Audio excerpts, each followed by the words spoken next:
An Oval Office gaggle.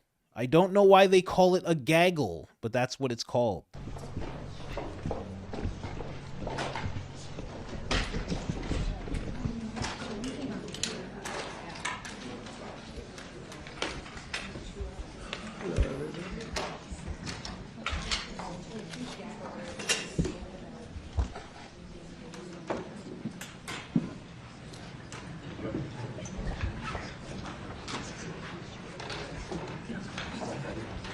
It's good out there.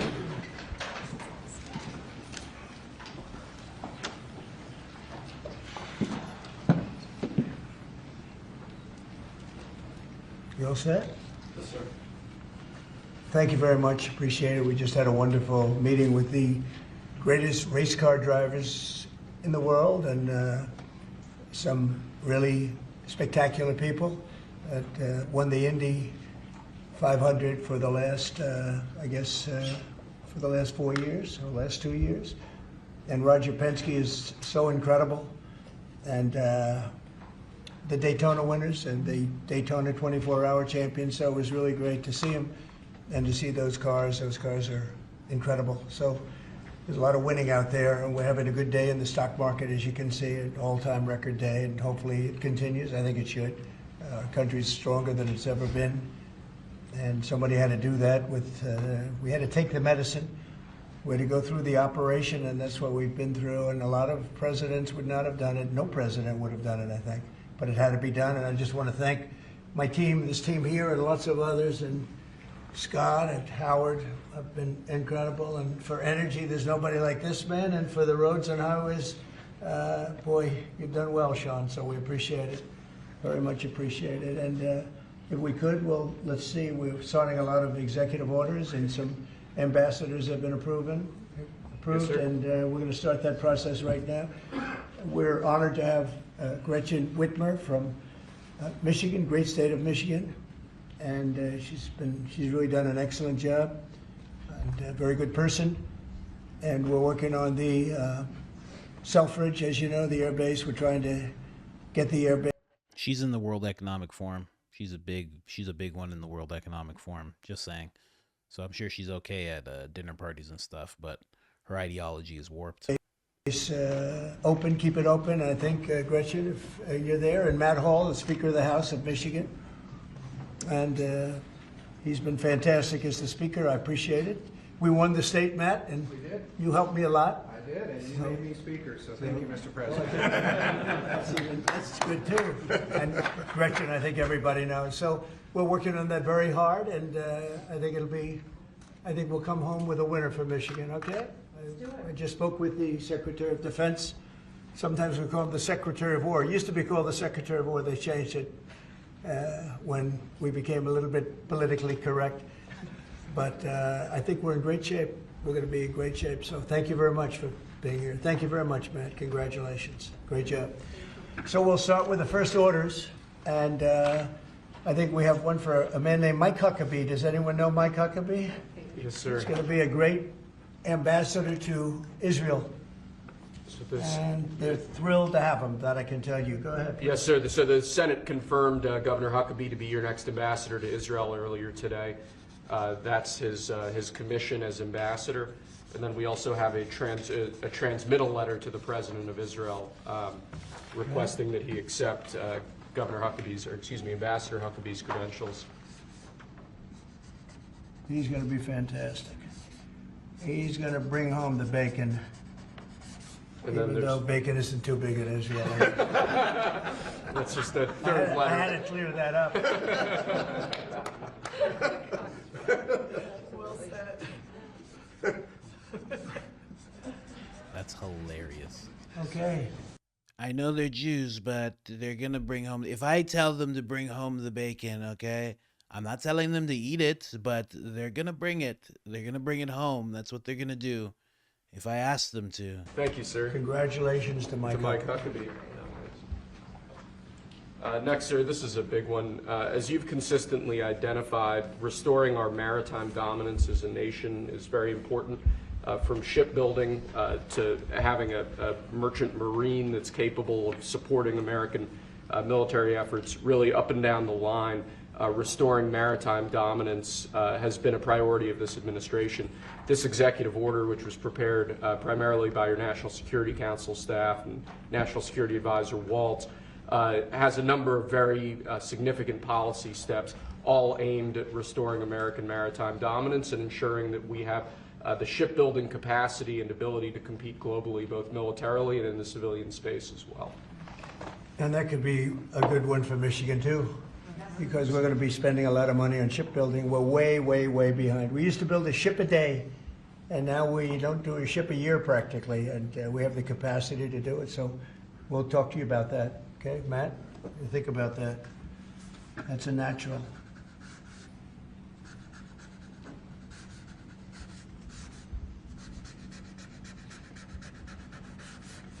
Okay, shipbuilding. That's a good one.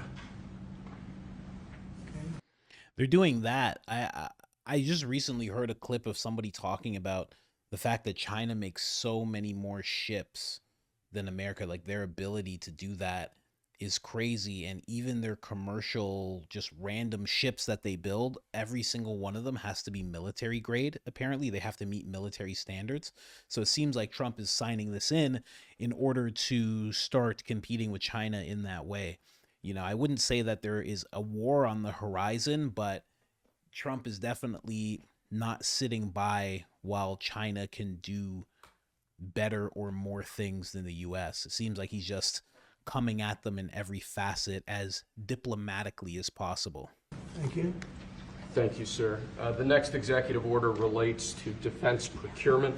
Our current defense procurement process has been criticized by many folks on both sides of the aisle as being too slow to adapt to new and changing technologies, not delivering the sorts of weapons and systems that our warfighters need in order to compete on the battlefields of the future.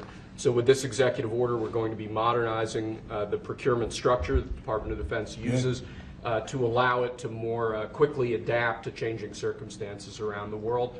And we're also going to be launching a review of existing procurement programs to ensure that we're getting value for the money and to ensure that we're getting the best possible systems in the field. And which are currently horrible. I'll tell you, they're horrible. That process is ridiculous, what they do. They get the highest price and not even good-looking equipment, and we're changing it. We're going to change it to the best. So this is very, very important.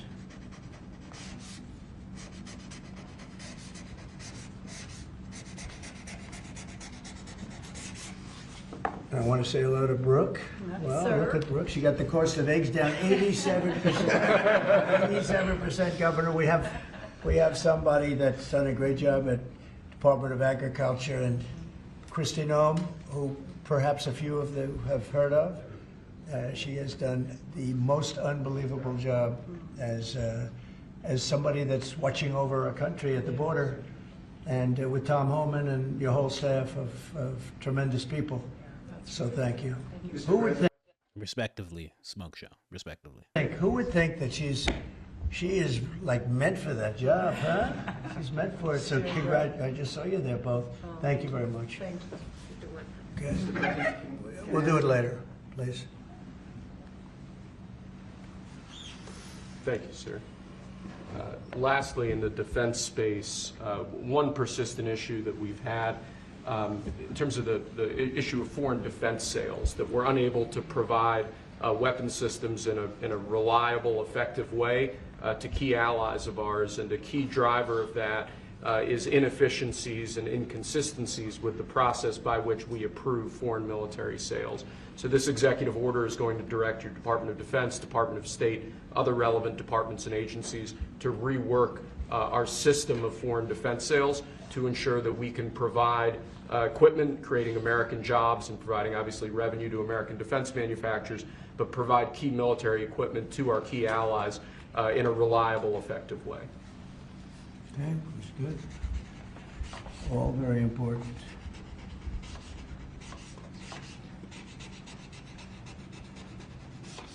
Okay?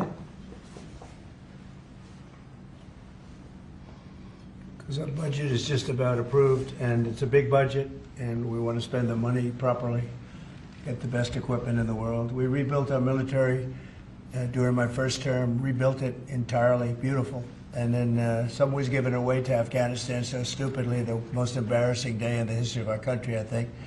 But it's still, we have to fix it up a little bit, and that's what we're going to do. We're going to do a good job of it, too. Thank you. Next up, sir, we have a series of executive orders and a memorandum all relating to deregulation, which has obviously been a major priority of your administration. The first of these is an executive order. The Biden administration launched what you've called a war on showers. They had certain regulations that basically killed the water pressure of showers and other water appliances. You can say it. Go ahead. What are the appliances? I mean, it's everything, sir. Sinks and toilets, dishwashers, toilets, sinks. But the shower heads are a There's huge no deal. water. You don't get water. It's ridiculous. So with this executive order, we're effectively going to be reversing that set of regulations to ensure that Americans have choice in the consumer market. If they want a low-flow shower head, they can buy one. If they want a real deal shower head, they should have the ability to get one. If you buy a new house, you pay a lot of money, and the developers, you're not allowed to do anything more. They put restrictors on. They used to have a restrictor where you could take it out, but now they weld it in. And you take a shower or wash your hands, whatever you do, including dishwashers where no water comes out. But you wash your hands, and in my case, I like to take a nice shower to take care of my beautiful hair. I have to stand under the shower for 15 minutes till it gets wet. It comes out drip, drip, drip. It's ridiculous. And what you do is you end up washing your hands 5 times longer. So it's the same water. And we're going to open it up so that people can live, and we're going to hopefully have Congress approve it so it's memorialized. We're going to try and get all of these things, including straws, a little thing like straws. We did straws a month ago, where the paper straws were melting. They were dissolving. They weren't working well. And we went back to the plastic straws. We're going to get Congress to memorialize just about everything we've done here, because most of it. More chemicals in the paper straws than the plastic ones. The plastic ones leach plastic because that just happens with plastic. But the paper ones actually have, apparently the paper ones have these forever chemicals inside of them. So that as you get them wet and as they start to bend and get all like mushy, you are potentially getting some forever type chemicals in you. It's actually crazy. And am I the only person who experiences this low flow thing that he's talking about? Because it's crazy. We came into this house. One shower works solidly, and that's my shower. I was like right away. I'm like, honey, I'm never taking a shower with you in that other shower. You like that's your washroom. And she loved it because she's like, I get the master wash. She has everything. It's all set up. But it's so low. It's like nothing comes out. She's fine with it. I don't know how. Then the sinks are like that too. I don't know. I feel like the washing machine is like that as well. Because I keep getting, like, I wear a lot of black clothes. I get all these lint on my clothes. It's actually ridiculous. I hate it. Did Trump really sign an executive order that says if a president is dumb like Biden, they can't undo what he did? I hope he did. And it gets signed. It gets into law. That would be great. That's exactly what should happen. The fact that there's anyone who would come into office and undo everything that he's done so far is disgusting. It's disgusting that could even happen. The paper ones were wrapped in plastic. Yeah, they're wrapped in plastic, but then also on the inside, there's a big exposure to chemicals as you're drinking through them. It's pretty crazy. It's common sense. But the water is horrible. When you go into anytime you see a new faucet, you know it's going to be a long wash of the hands. And so we're changing. It's a big deal. I did it in the first administration. Biden came in his first week, and he had no idea what he was doing, but somebody told him to do it. In his first week, he put the restrictions on all the bathroom utilities, even in areas that have so much water they don't know what to do with it. You see those areas all the time with the flooding. So we're doing that, and we're going to get all of the things that you've seen. I think we set a record. We're up to almost 200 and 500 amendments. Nobody's ever done that many. We're going to get them approved by Congress so they're memorialized. And we look forward to doing that. Very important. And Congress is going to start working on it as soon as we get the big beautiful deal done. The big beautiful deal is important. The biggest tax cuts in the history of our country, that's important. Just use Twizzlers as straws? Yeah, man, you'd be better off using a Twinkie as a straw as opposed to than a paper straw. Okay? Ridiculous. Okay, is that okay? Good. It's a 10. You take a good shower. We rate the signatures. That was a 10, that's why. This is another executive order relating to deregulation, sir. There are a lot of regulations on the books that either promote monopoly directly or prevent new market entrants from entering into a given market. The net effect of that is very negative for consumers. So what this executive order is going to do is direct your departments and agencies to work with the FTC, with the Attorney General, with the Department of Justice, to ensure that the regulations we have on the books don't function as anti-competitive barriers to new market entrants. The net effect of all of that is going to hopefully be market forces that redound to the benefit of consumers and ordinary Americans as opposed to monopolistic businesses. I said yesterday, he was a great, great student at Harvard before it went bad. It's gone really bad. Now they're teaching their students mathematics, basic mathematics. Can you believe it? So what does that mean? They're allowing people in that can't add 2 and 2? What's going on at Harvard? I went to law school there, sir, and it was pretty liberal when I was there, but it's gone way off the deep end in recent years. I don't know if you read that. They're teaching them basic mathematics, people that got accepted to Harvard. How come they got accepted if they don't have mathematics? DEI. A lot of DEI. We're holding back $8 billion. Can you believe? Scholarships.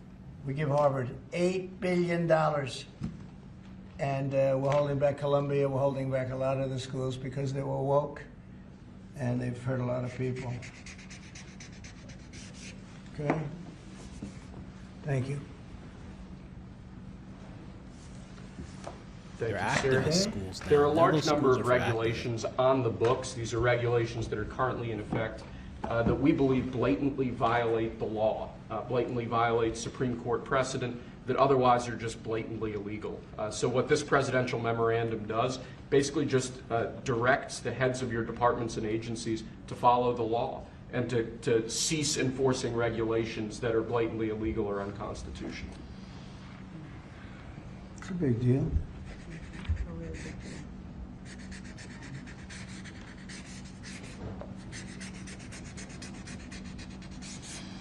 It's really very important that we get these memorialized Yes, sir. in Congress.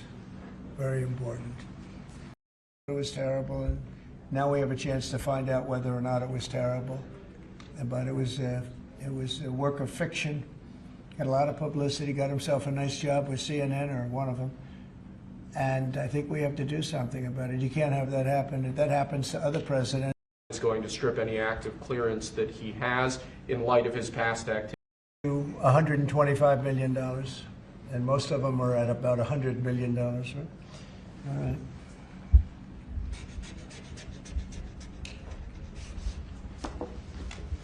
Thank you. Thank you, sir. The next presidential memorandum we have for you relates to Miles Taylor. You may recall that Miles Taylor served in the Department of Homeland Security during your previous administration. In his capacity with the Department of Homeland Security, he leaked classified information. He wrote a book under the pseudonym Anonymous, making outrageous claims both about your administration and about others in it.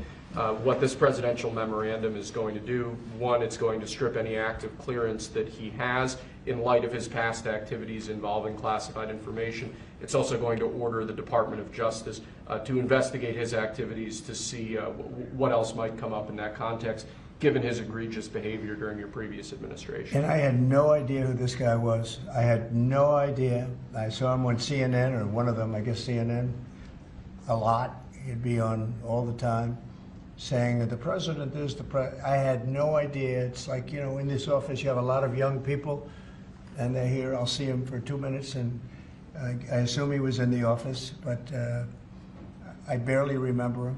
Barely remember him. It was somebody that went out and wrote a book and said all sorts of terrible things that were all lies. And it was like he was like he was this gentleman or that gentleman, like I dealt with him all the time. I had no idea who this guy. I said, who the hell is Miles Taylor? And he made a living on going on CNN talking about the president. And I think what he did, he wrote a book, Anonymous, said all sorts of lies and bad things. And I think it's like a traitor. It's like spying. He walks into the office. He's supposed to be sitting here. A lot of people, I'll be here and there'll be 20 people standing in the room. There'll be oftentimes young people in the office. I assume he was one of them at least. But I didn't know anything about him. And he wrote a book, Anonymous, and I always thought it was terrible. And now we have a chance to find out whether or not it was terrible. But it was a work of fiction. Got a lot of publicity. Got himself a nice job with CNN, or one of them. And I think we have to do something about it. You can't have that happen. If that happens to other presidents, it wouldn't be sustainable for other presidents. I seem to be able to sustain. But if that happened to other presidents, I mean, it's just unfair. And if it was a Democrat president, I'd say that's a terrible thing. A thing like that can happen. That's a terrible thing. And it's time to find out whether or not somebody can do that. Can they write a book about very confidential meetings, and because they happen to be one of a lot of people in a room, and they go out and write a book, and worse than that, call it anonymous, like it's a big deal, and everybody's saying, who is it, who is it, who is it? Then it was found out who he was a long time later, and he got a lot of publicity off that one. He's like a promoter. But we're going to find out whether or not somebody's allowed to do that. I think it's a very important case, and I think he's guilty of treason, if you want to know the truth. But we'll find out. And I assume we're recommending this to the Department of Justice. Yes, sir.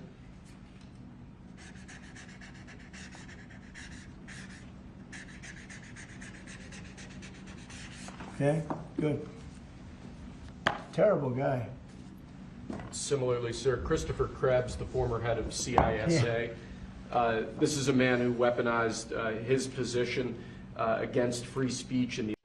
Just to interrupt here, they've taken some measures against this guy. There is a whole breakdown of what they're saying about this Miles Taylor gentleman, or a treasonous person, as Trump would call him, definitely.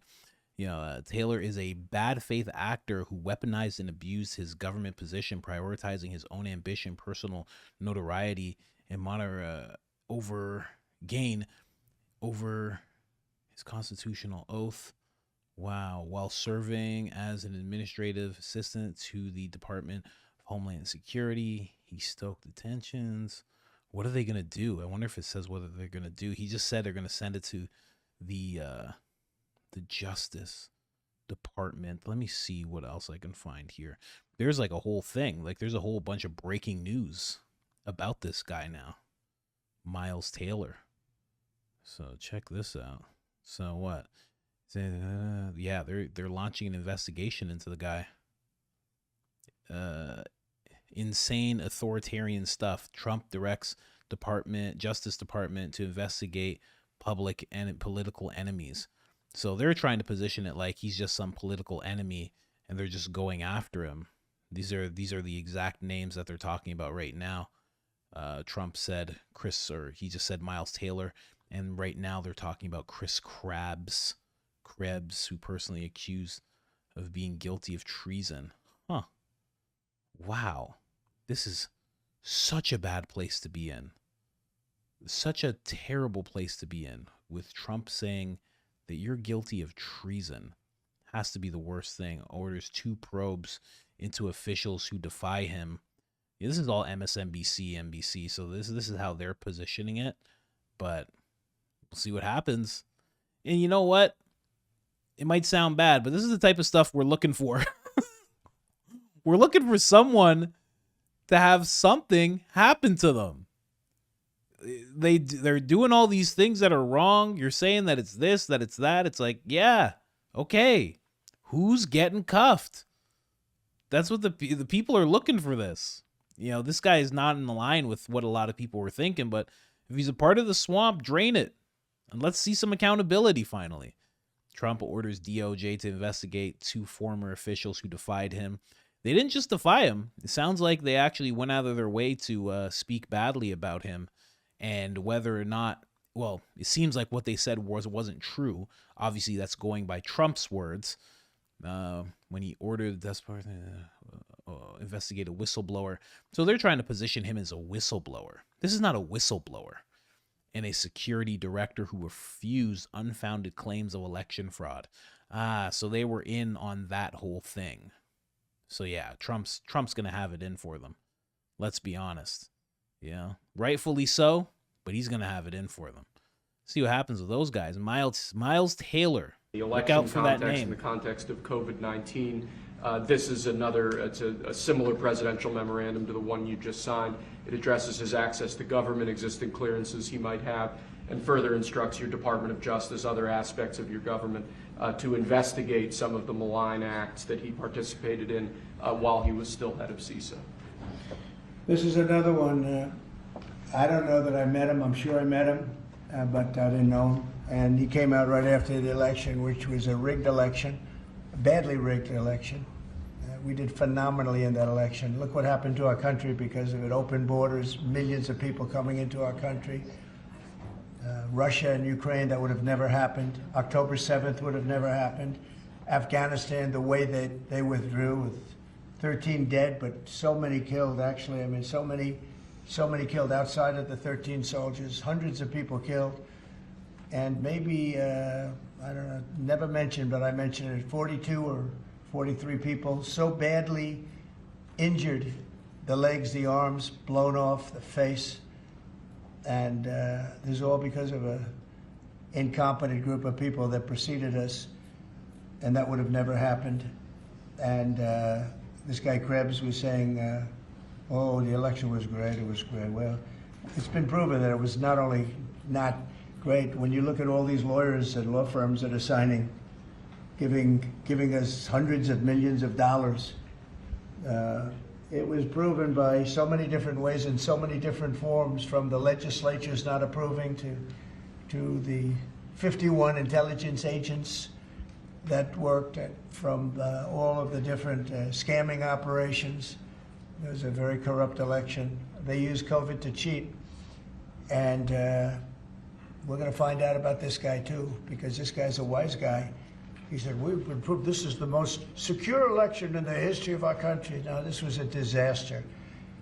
And frankly, we should go to paper ballots, same-day voting, voter ID, and one other thing, you should get a little certificate that says you're a citizen of our country. You get a citizen piece of paper that says you're a citizen before you can vote. But you want voter ID and you want paper ballots, and you really want same-day voting. If you don't have same-day voting, they decide to change the air conditioner. Oh, we're fixing the air conditioner. Let's move all these boxes. We'll bring them back in a few days, and then they don't bring back those boxes. We got to have safe elections. We have to have borders. Ideally, we have to have a free press, which we don't have. We don't have a free press. We have a very dishonest press. This is an honor. We're going to find out whether or not he was right. This was a disgraceful election, and this guy sat back saying, well, I'm a member, or like he's a Republican or something, and almost right from the beginning. And he's tried to make the case that this election was a safe election. I think he said, this is the safest election we've ever had. And yet, every day you read in the papers about more and more fraud that's discovered. He's the fraud. He's a disgrace. So we'll find out whether or not it was a safe election. And if it wasn't, he's got a big price to pay. And he's a bad guy. Here's another one. I have no idea who he is. Krebs. I have no idea who he is. I'm sure he was in the room at some point, just like you're all in the room, but I have no idea who he was. So thank you very much. Those last two are very important, I think, for the country. Thank you, sir. And lastly, we just have 3 proclamations. These are the sorts of things that most presidents use an auto pen for. You obviously don't like using the auto pen much, if at all. The first of these is National Former Prisoner of War Recognition Day. This is one that you did in each of, I believe, each of the previous years of your previous administration, recognizes former prisoners of war. More generally, this proclamation is written to acknowledge the great steps you've made both in this administration and your previous administration on behalf of veterans, homeless veterans, others who've suffered in that way, and basically stating that it's a priority of your administration to ensure that veterans and homeless veterans are cared for properly. Good. And you know what, they ought to find That's out solid. who was using that auto pen, because whoever that person was, he or she was like the president of the United States, and I'm against auto pens. I think auto pens are not a good thing, especially when you're talking about documents like we're signing today. If he can't sign, then he can't be president. It's pretty simple. Let's see whether or not he could sign. But I think that should be tested. I really think that should be tested. It's another one. And you may think about it, because how can a man that, did he really know that when they gave all false information on the council, I mean, the whole unselect committee of political lunatics, they destroyed all the information. You can't get any information. They went for like a year and a half, almost 2 years, screaming and ranting and raving. Democrats plus two worse than Democrats. You had Liz Cheney, and crying Adam Kinzinger. Crying Adam. Every time I looked at him, he was crying. The guy was a crier. But you can't do that. You just can't do that. So we're going to find out a lot. I think we're going to find out a lot. These last 3 or 4 have been they've been very, very interesting. We'll see what happens. Whoever's, auto pens are run by somebody. Whoever ran the auto pen was president of the United States. And I would be willing to bet that Biden didn't know, probably didn't know anything about any of it. Very dangerous, very dangerous. So you're going to check that out, right? Yes, Liz? sir. We're working on it right now, sir. This is just another proclamation, sir, Wow. declaring national. So they're actually going to look into who was doing the auto pen stuff and to see who it was. And right now, Biden's not responding to any of it. So he might actually be too far gone to defend himself in that way. That might be the situation that's happening right now, which is wild to think about, because he hasn't said anything. Trump keeps talking about him. He keeps taunting him. I haven't seen Biden. I haven't heard from Biden. Not a statement. His Twitter is gone. You don't hear from Jill. You don't see Hunter. It's like they all just disappeared. And now he wants to look into who was auto-penning the whole thing. It's wild to think about. That Illuminati award is still here. Look at this. Look at this. This eye within an eye award. It's still there. What a wild award. What is this thing? Elon Musk probably gave it to him. Elon was like, this is when I won the Lizard Person Award back inside of Hollow Earth when I was fighting the lizard people. This is the Lizard People Championship Award. I just wanted to give this to you, President Trump. I thought you'd like this a lot. Okay. I don't really understand what you just said about lizard people and everything, but I'll take the award. It's very nice. Is this real gold? Yes, it's actually real gold, straight from Fort Knox. Excuse me? What did you say? Nothing, sir. Let's see what's going on now. Let's get to the questions. Anything about either one of these issues, particularly Selfridge Air Force Base, it'll be critical to Michigan's economy and our security when you're able to deliver us another mission there. But on the Asian carp, for years, when Obama was there, we could never get anyone to do anything about this invasive species. It's going to destroy our Great Lakes. You're saying Biden passed away in 2023, February? It's one of those things where I wouldn't doubt you. I don't doubt you there. Because something was up.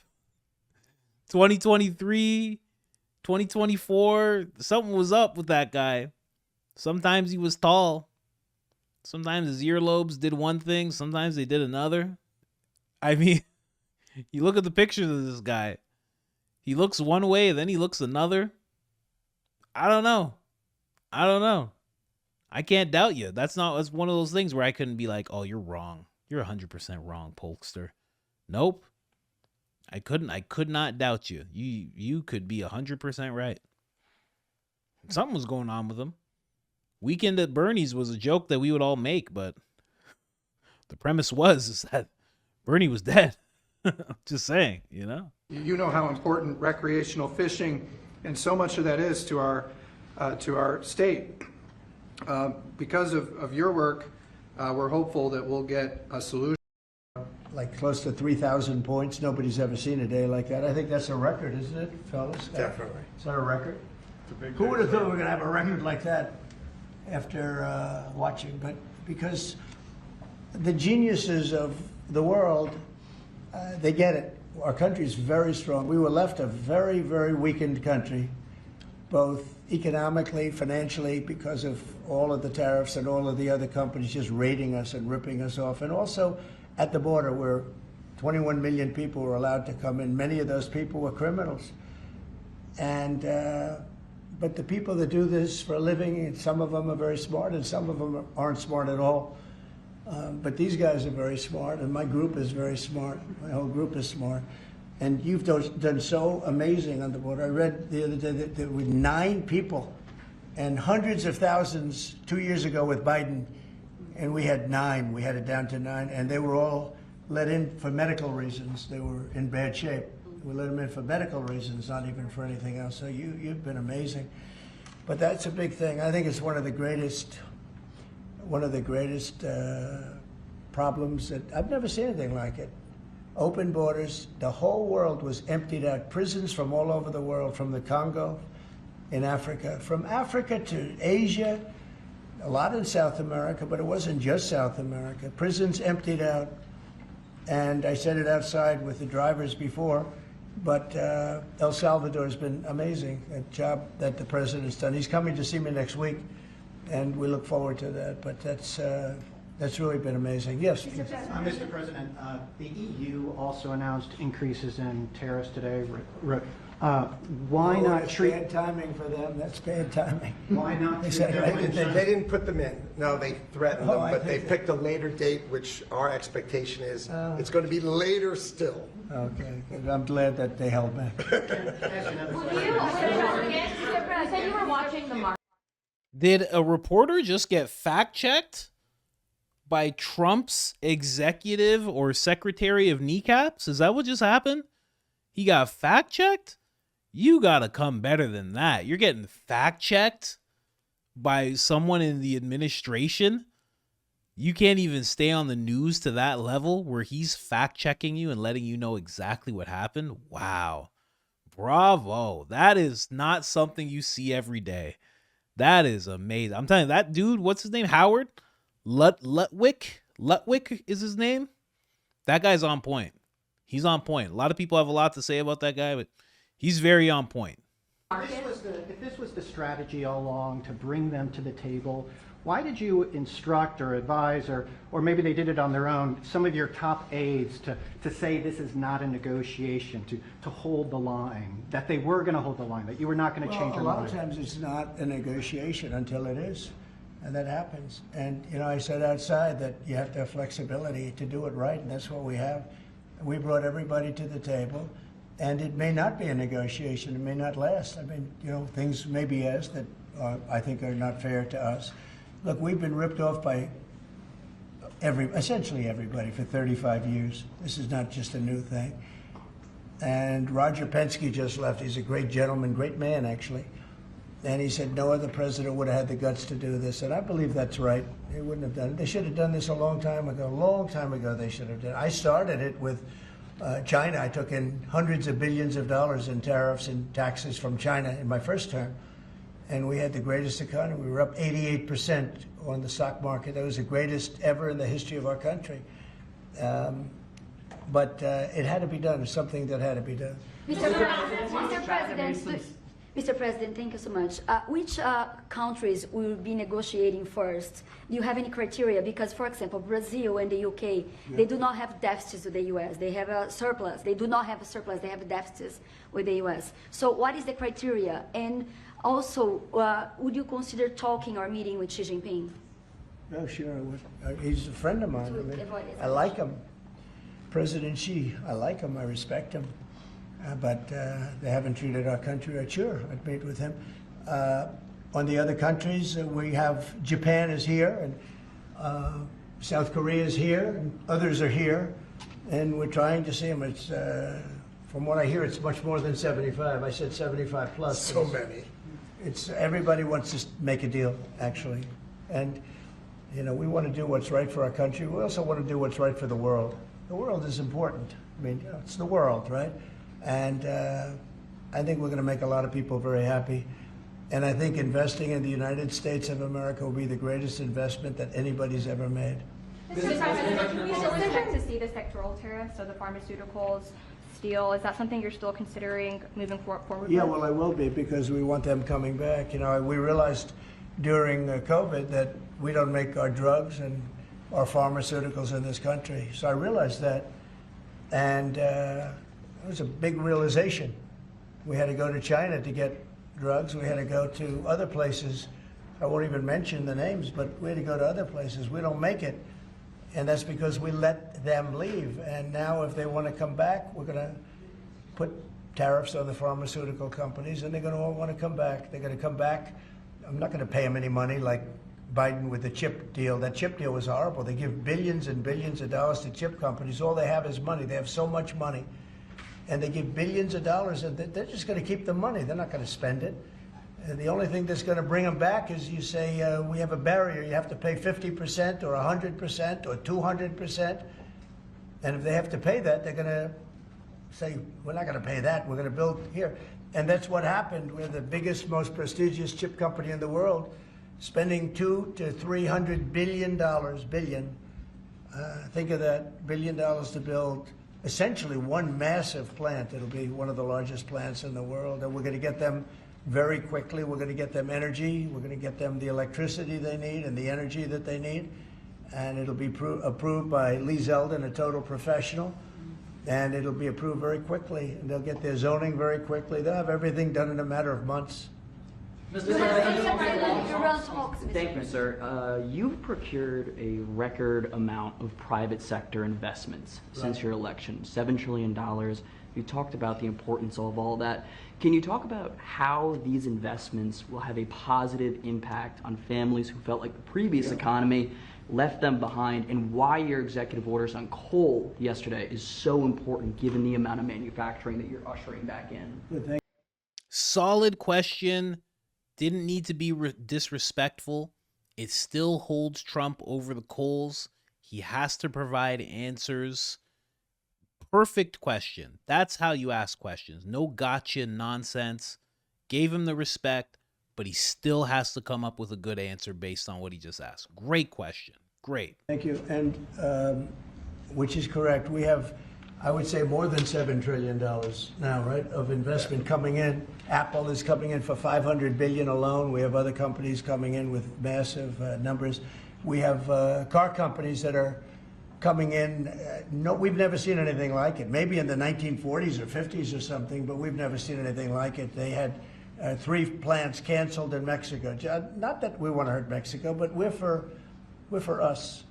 And that's what my job is. It's not to take care of other countries, but I want to help other countries as much as I can, but we have to take care of America first, and it's about America first. So we have many, many companies coming in that would have never come in if we didn't win the election and then put the tariffs on. And they're coming in because when they build in the United States, there are no tariffs. You don't have to pay any tariffs. So instead of paying 30, 40, 50% or 25%, but it could go a lot higher in some of the industries. So we have steel mills right now that are raging. The steel industry was gone. If I didn't put the tariffs on steel, because China was dumping massive amounts of steel in my first term, and I put tariffs on it, I saved the steel industry, but now it's going to thrive, maybe like never before. I mean, if you go back to U.S. Steel from 90 years ago, it was incredible. It was the #1 company in the world for a long time. That's why we don't want to see it go to Japan. And we love Japan, but U.S. Steel was a very special company. We don't want it to go to Japan or any other place. So we're working with them, and I don't know if they need any money now. I'll be honest with you, they hit gold.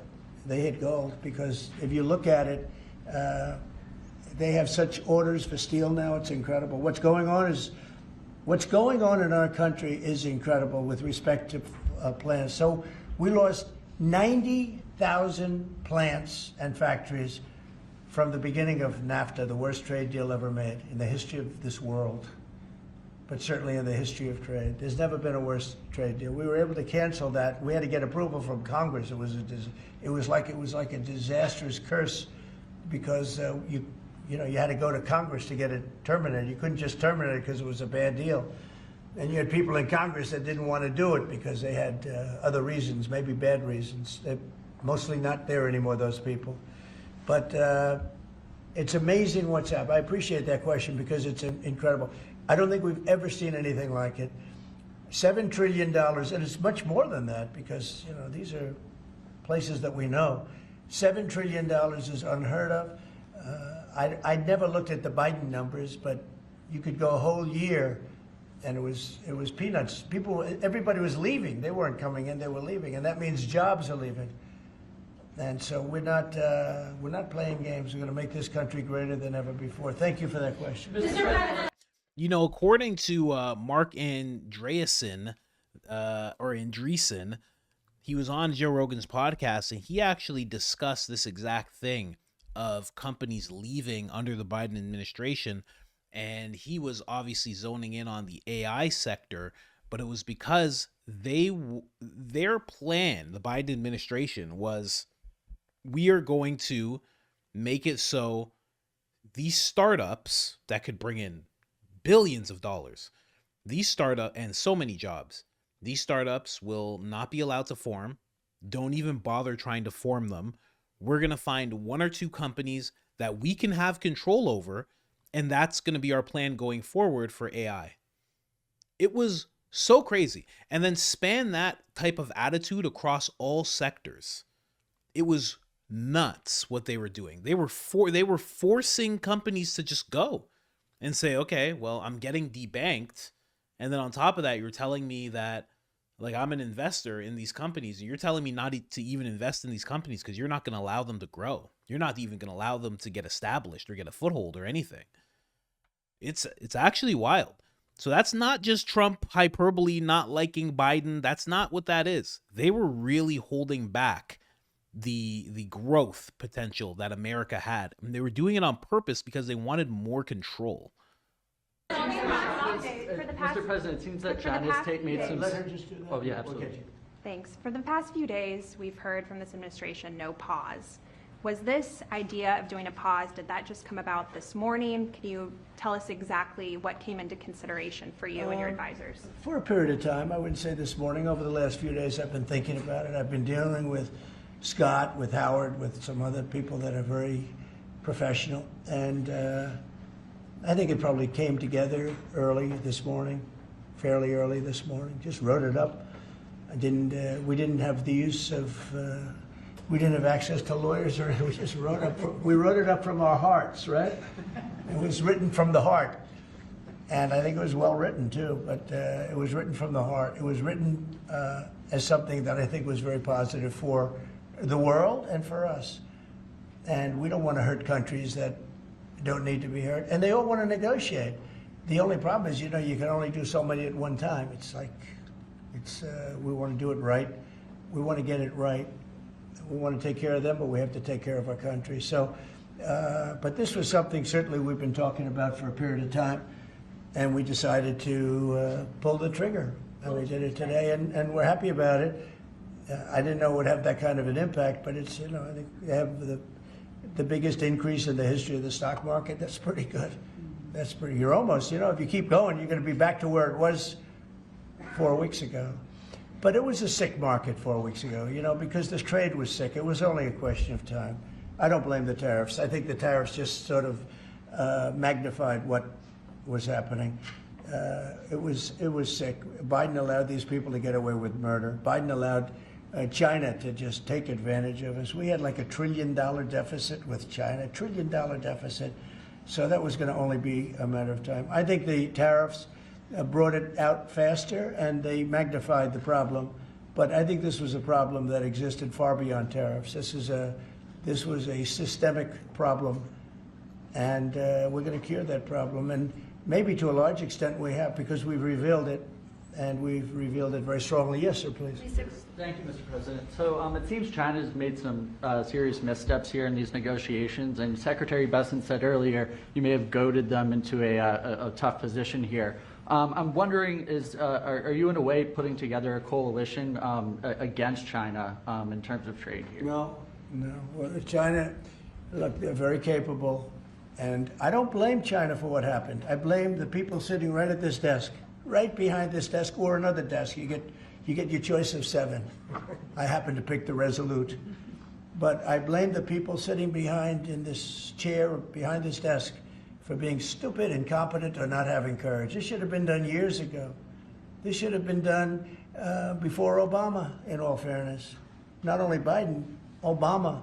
This should have been done many years ago. This started with the World Trade Organization, which was owned by China. It was owned and paid for by China. They didn't even have to do things. They considered them a nation that was undeveloped. They said they were a developing nation. Well, we're a developing nation too, if you think about it. Look at our inner cities. Look at what's happened. I think we're starting from ground zero there, right? So we're a developing nation too. No, I don't. I know it's a lot of people take heat for saying it, but I blame the people sitting at this desk more than I blame China. If China can get away with what they got away with taking hundreds of billions and trillions of dollars right out of our pocket because our people here were stupid, they were stupid people. Maybe corrupt, I don't know. I don't know how you could be that stupid. How do you get to be president and you're stupid? But they certainly weren't courageous, and they allowed this to happen. And with Japan and with many other countries that took advantage of us. I mean, we had deficits with almost every country. I used to read these things. The first term I'd read them. I'd actually read the agreements. I'd say, how could anybody agree to this stuff? So certainly they were rough, and they were tough, and they were smart. And you can blame them, but I really blame the people that allowed them to do it, because you know, if you could read first grade and you could read these agreements, you'd say, these are terrible deals. I actually used to say, who would allow deals like this to be made for our country? And maybe it's people that didn't care. Maybe it's people that weren't courageous. Maybe it's people that were corrupt. I don't know.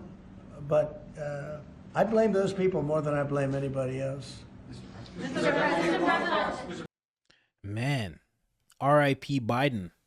China. Dear USA. What are you saying there? Dear USA, I owe you $1 trillion. Promise? Pinky swear? Pinky swear. Pinky swear. Owe you $1 trillion. $1 trillion.